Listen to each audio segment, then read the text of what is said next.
You're listening to Sports Radio Detroit.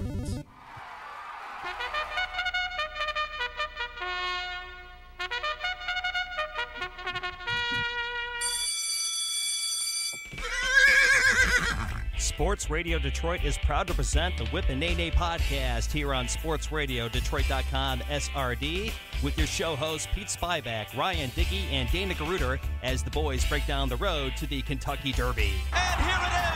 The 37-year wait is over. American Pharoah is finally the one. American Pharoah has won the Triple Crown. And here are your show hosts, Pete Spivak, Ryan Dickey, and Dana Garuder. Oh, yeah. Welcome in to another episode of the Whip and Neigh podcast here on sportsradiodetroit.com SRD. I am indeed one of the show hosts. I am Pete Spivak. You can hear me doing sports and traffic updates in the Metro Detroit area on the iHeart media stations around town. Also with me is one of my usual co-hosts, and that would be the great Dana Garuder. Dana, welcome in, buddy. How are you? Very well, very well. And then joining us this evening for the second time on our show, he joined us during the Kentucky Derby show last year, and that would be the great Aaron Haze. Aaron Haze, welcome in, my friend. What's going on, Pete? How you doing today? Good to have you on the show, man. You're stepping into some big shoes of the great Ryan Dickey, man. How do you feel about that? Any pressure? I know some huge shoes to fill. he's a good man. Ready. What'd you say, Dana? Yes, he is. I thought Dana said something. Yeah, no, he's a great man. We love Ryan. He did a lot of great work here on the Whip and Neigh podcast for us, and we are definitely happy to have you in here as Ryan has now moved on to the horse racing world full time. He's over in Kentucky doing his thing. So we bring in the great Aaron Haze. Now you heard our open here at the beginning of the show. I've had a very busy week, extremely busy week. I forgot to make a brand new open, so I will have a brand new open for our listeners next week when we do that, because Ryan is no longer a usual part of our show, but he will be around again. So once again, Aaron Haze is with us today as our guest. What we do here on the Whip and Neigh podcast is we break down the American Prep Race schedule, which leads to the Kentucky Derby on the first Saturday of May. The American, European, and Japanese horses all compete for 20 gates at the Kentucky Derby by racing a 35-race prep schedule from September through April. All prep races award points to the top 4 finishers, and the top 20 horses with the most points at the end will earn a gate on the first Saturday of May. So that is what we do here. Aaron, we all know that you are a professional racing handicapper. I have been with you many times, my friend, at the late great Hazel Park, which used to stand over there near 696 and DeQuinder. But Aaron, how did you get started in racing, buddy? Well, I started with my grandmother and my uncle. We used to go to DRC, which was on 96 in Middle Belt, watching the thoroughbreds over there. And obviously going from there to Hazel Park. And occasionally we'll go to Windsor Raceway as well on the other side of the border. So I've been going to the racetrack for a very, very long time. Very long time. I'm only 39, but I've been going to the racetrack for almost 38 years. So I've been doing this for a while now. And you travel around. You travel around too, don't you? Like Ryan does. You go to different tracks. Oh, yeah. Whenever I can, I try to get out and about, try to go to Arlington, try to go to Keeneland, obviously, and I was at the Breeders' Cup in November as well.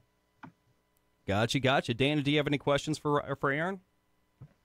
No, but I could trump him in terms of my first day at the racetrack. It was the affirmed Alydar Belmont Stakes. Oh, no wonder why you're addicted to racing. What year was that? That was a long time ago. That's before. Wow. That's before me. Yeah. Dana is a man who has been around the horse racing world for since the late 70s, that's for certain, but he doesn't look a day over 25. Yeah, I will tell you that. Absolutely correct. He ages extremely well, you lucky dog. Well, speaking of aging and 3-year-old horses, we had 3 prep races last week, and let's toss it over to the great Dana Garuder, who's going to break them down. I'm not giving you the order. You can break them down in any order you want, but the 3 races last week were the Withers, the Holy Bull, and the Robert B. Lewis Stakes. Dana, what happened, my friend? Oh, we'll start with the Robert Lewis Stakes out in Santa Anita, and it was not much of a race. There was a 5-horse field with a heavy favorite, Mucho Gusto, And Mucho Gusto is trained by Bob Baffert, and he won easily. And mainly on the front end, he was the controlling speed of the race. Really was not threatened in the stretch, and won with a decent buyer speed figure of 90. Finishing second was a horse who's been in several stakes races already, Gunmetal Gray, who just got up at the line to schnozzle out Easy Shot for the play spot. Really not much more to talk about this race. It was a 5-horse field. Kind of disappointing they didn't get more horses in that race, but hopefully they'll get more in their upcoming stakes out in California.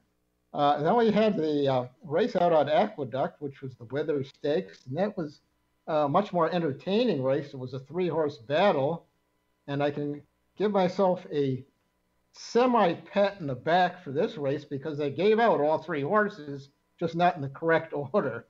The winner of that race was a horse called Tex, who snuck up the rail and finished first. Was one of the favorites in the race. He's trained by kind of an underrated trainer named Danny Gargan, who does very well out at New York. Finishing second in that race was a horse called Not That Brady, who, unlike his namesake, finished second this past weekend. Well, his namesake actually won the Super Bowl. But not that Brady was on the lead most of the way and got caught close to the wire. But it was a very credible effort by that particular horse. And then finishing third, a pretty close third, was a horse called Our Brain Trust, who really battled it out in the stretch. And actually, the jockey clean fell against the jockey of Not That Brady, but the objection was disallowed, and he was left at the third spot. Now, the significant part of this race was actually how fast the race went. It was the highest speed figure of the 3 prep races, a buyer speed figure of 96. So all 3 of those horses showed that they are going to be contenders on the Triple Crown scene. I'm sure we'll see them probably at least in the Wood Memorial, maybe a stakes race right before that, the Gotham Stakes, as the prep for the Wood Memorial. And then we go to Florida, which was also quite an entertaining race and was a biggest surprise of the day. A horse called Harvey Wallbanger, who paid $61 to win the race. A big upset there. He made a last to first move. And we'll give our Ryan Dickey some credit there because he was the only one of us 3 who even mentioned that horse. He thought it would be a sneaky long shot, and he was right. Harvey Wallbanger was 29 to 1. And it was such a surprising race that he wasn't even the biggest long shot who finished in the money. There was a horse called Everlast who finished second in that race. I believe was Everfast, who I believe was the longest shot on the board. He paid a sprightly $81 to place in that race and set up quite a luscious exacta if you had it. Not too many people did, but it paid $2,200 for a $2 bet. And the third place finisher was actually the favorite, Maximus Mischief, who ran a kind of a disappointing race, faded in the stretch, but managed to hold on to the third spot. If you hit the superfecta, well, you shouldn't be listening to us. You should have your own show because it paid over $100,000 for a $2 bet on the superfecta. However, the race did not come back as a fast one, only an 85 buyer speed figure. So all of those horses will have to improve dramatically to get to do anything on the Derby Trail the rest of the way. So with that, I will toss it back to Pete. That's a lot of stats there, Dana. Thank you so much for that breakdown. I love the horse's name, Harvey Wallbanger. That's great. 29 to 1. I mean, that's a hell of a show. So I tell you what, it's really getting serious now on this road to the Kentucky Derby, boys. I mean, we are really heating up, and that's what I love. I love it's getting serious now. We got 3 races each weekend or 2 races. I mean, it's big stuff. This is fun. So let's get right into it. Let's get into what's coming up on Saturday as we got another prep race coming. But before we do that, I want to remind everybody to log on to sportsradiodetroit.com, SRD, and check out the latest episodes of Armchair Sports Talk. At least the latest episode is episode 53, And the boys over there for the Armchair Sports Talk, they break down the NFL seasons because it is ended with the Super Bowl last weekend on Sunday. The boys break down the entire NFL season. They give the plays of the year. Instead of the plays of the week, they do the plays of the year this year. And they also discuss the legacy of Belichick and Brady. That's Armchair Sports Talk, episode 53 on sportsradiodetroit.com, SRD. So with that, gentlemen, let's get right into Saturday's Grade 3, 1 mile and a 16th, $250,000. It is the Sam F. Davis Stakes from Tampa Bay Downs in Tampa, Florida. Race 11 on your card. Points awarded on the road to the Derby, 10 for the win, 4 for place, 2 for show, and 1 for fourth. A field of 10 horses. Post time set for around 5:25 Eastern Time. The weather will be perfect for Florida, mostly cloudy, a high near 76. Aaron Haze, how do you see the Sam F. Davis Stakes playing out, my friend?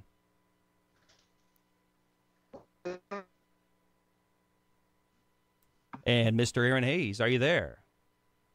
I think we may have lost it. There you are. You're kind of going in and out, my friend. That's the way Skype goes. Are you still there? Oh. Yeah, we got you. All right, cool. Yeah, the Sam F. Davis Stakes is all yours, my friend.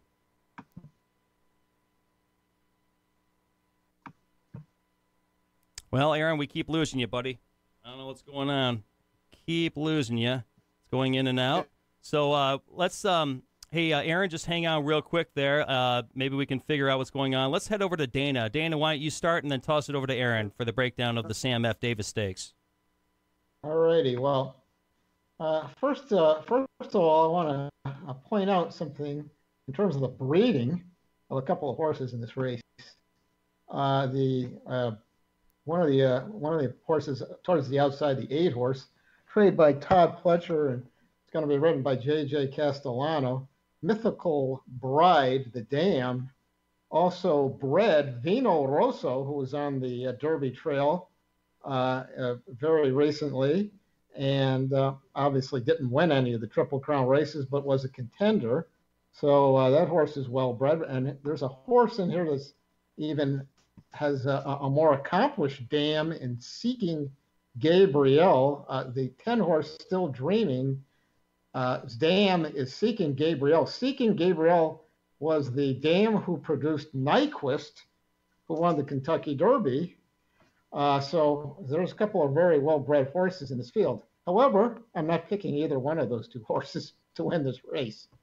My top choice here is going to be the 6 horse, Kentucky Wildcat. This horse is trained by Thomas Albertrani, who's been around the New York circuit a lot, and ships down to Florida. And this horse is going to be ridden by a very veteran jockey in Joe Bravo. Horse is owned by Godolphin, one of the biggest stables in the world. This horse broke his maiden in his 3rd start, which was also his last start. That was at Aqueduct on December 1st. He earned a Beidder speed figure of 86, rallying and then holding off a late closer called Country House. Country House went on to win his next start down at Gulfstream Park with ease. So that flattered Kentucky Wildcats race. The Beidder speed figure on that was an 86. I like the horse a lot because of the pace setup. I think there's going to be a big pace here with the favorite Knicks Going for Gold, the 2 horse, and then also one of the outside horses, well defined. They all have sharp speed. I think this race sets up for the 6. Kentucky Wildcat. I'll pick Knicks for second because he's a very game horse who finished second in the Breeders' Cup Juvenile. In his last start, he caught a sloppy track and didn't like it and finished, I believe, almost dead last. Lost by 18 3/4 lengths, but I'm throwing that race out. I think Knicks will finish second. My 3rd choice is going to be the 4 horse Cave Run, who is trained by Ian Hardy. This horse is also owned by Godolphin. And what's interesting to me about this horse, not only did he break his maiden at Tampa Bay, he's stretching out to 2 turns for the first time. His sire is Street Sense, who obviously won the Kentucky Derby back in 2008. And the dam is a Bernardini dam called Sugarcraft. Bernardini won the Preakness. So obviously this horse is bred to go long. I think this horse will finish in the money. He'll be my 3rd choice. And then my 4th choice for the Superfecta will be that horse who was bred by Seeking Gabriel. That would be Still Dreaming. The 10 horse, he's got a bad post position, but I think he's going to like to stretch out to the 1.16 distance. And with that, I'll toss it to Aaron. No, we won't be going to Aaron Haze because, unfortunately, Dana, we just had some technical difficulties.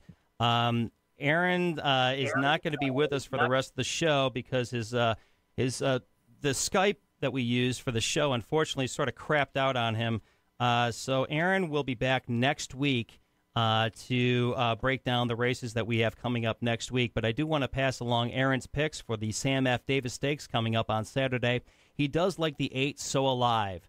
He's 5-1 on the morning line. The 8 horse So Alive. Aaron likes the 8 to come off the pace, to close off the pace. He thinks it'll be a fast enough pace for the 8 horse to come from behind and actually take the Sam F. Davis Stakes on Saturday. Now expect the 8 horse to be at the back of the pack, but Aaron does like the 8 horse. He likes the 8 with the 6, the Kentucky Wildcat, and the 10 Still Dreaming.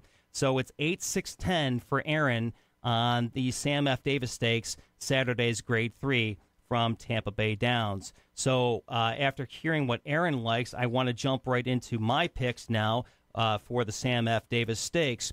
I definitely have a lot of questions for all 10 of these horses in the field. I think it's an absolutely wide open race. Now, you heard Dana mention earlier that he likes the 6 Kentucky Wildcat. I think that the Kentucky Wildcat is a wonderful horse for this field. I think that Joe Bravo is absolutely the right jockey for this field as well. Now, Kentucky Wildcat, like Dana mentioned, it took him 3 tries to get his maiden, but he did it last time at a mile distance. But this horse is also raced, even though he finished 3rd, he has done the 1.16 distance already. So I think that that's extremely important. So I give Dana a lot of credit because I think the 6 Kentucky Wildcat at 9-2 on the morning line is definitely a good horse to make the board here on Saturday.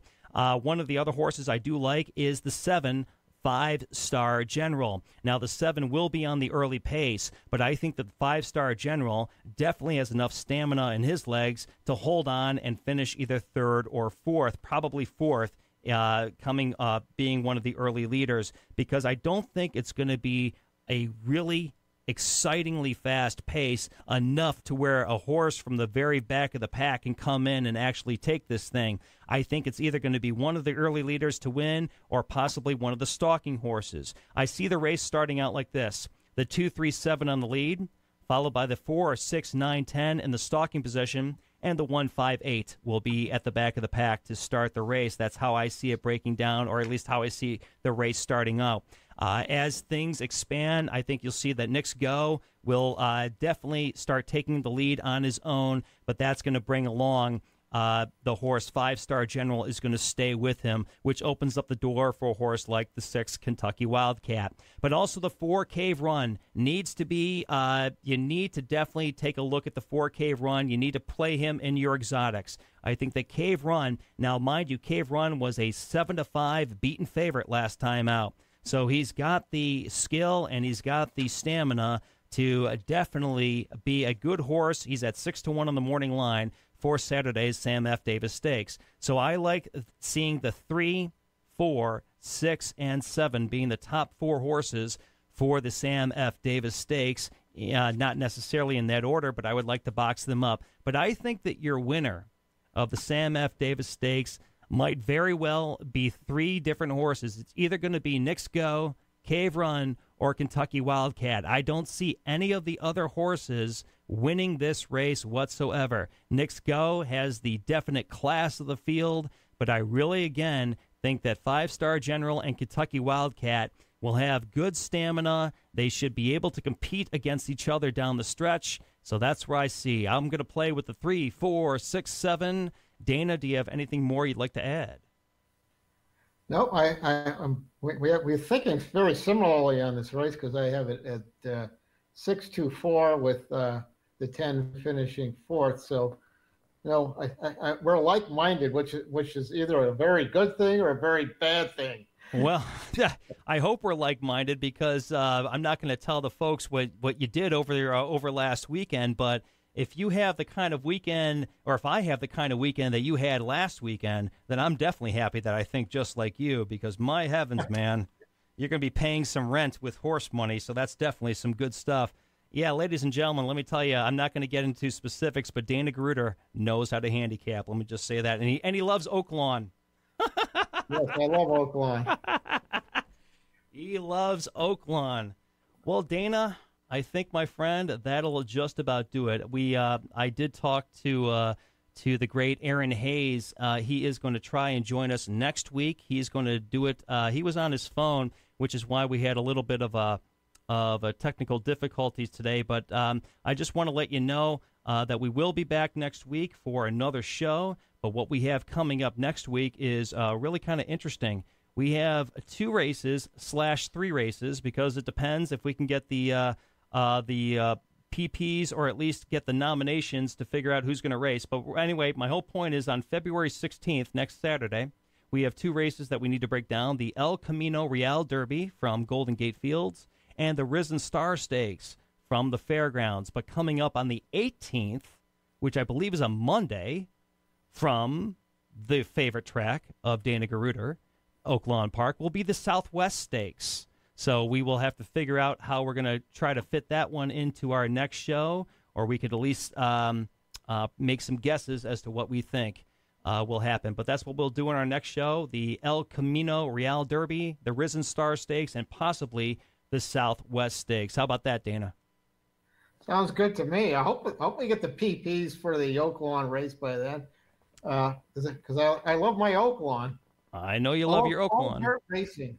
We should at least have the nominations, and by then we'll at least have a good idea of what the field should look like. That race is the Southwest is usually a good 10-horse field, so that will we'll have an idea. Is my whole point. When we get 20 nominations, we'll be able to pick out the 10 or 12 horses that'll make that field. So that'll do it. Well, anyway. Aaron Haze, again, will be back next week. Let me let people know where they can find Aaron on Twitter. It's AHaze24 on Twitter. That's AHAZE24 on Twitter. Aaron Haze. Again, he is a professional racing handicapper in the Detroit area. And Dana, where can people find you on social media? You can find me at D. Garuder. And by the way, the 18th of February is celebrates Washington's birthday. That's right. It's President's Day, so that's why they're racing on Monday. Yep. That's right. Well, like I said, very presidential down there in Hot Springs, Arkansas. Well, I was going to say, yeah, home of lots of presidents. I have to look up how many presidents came out of Arkansas. I can't really name one off the top of my head.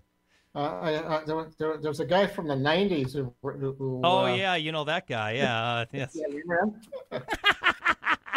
Thanks for getting the joke. I was totally joking around because that's the funny part about it. Yeah, Arkansas doesn't produce any presidents. We don't know about anybody from Arkansas.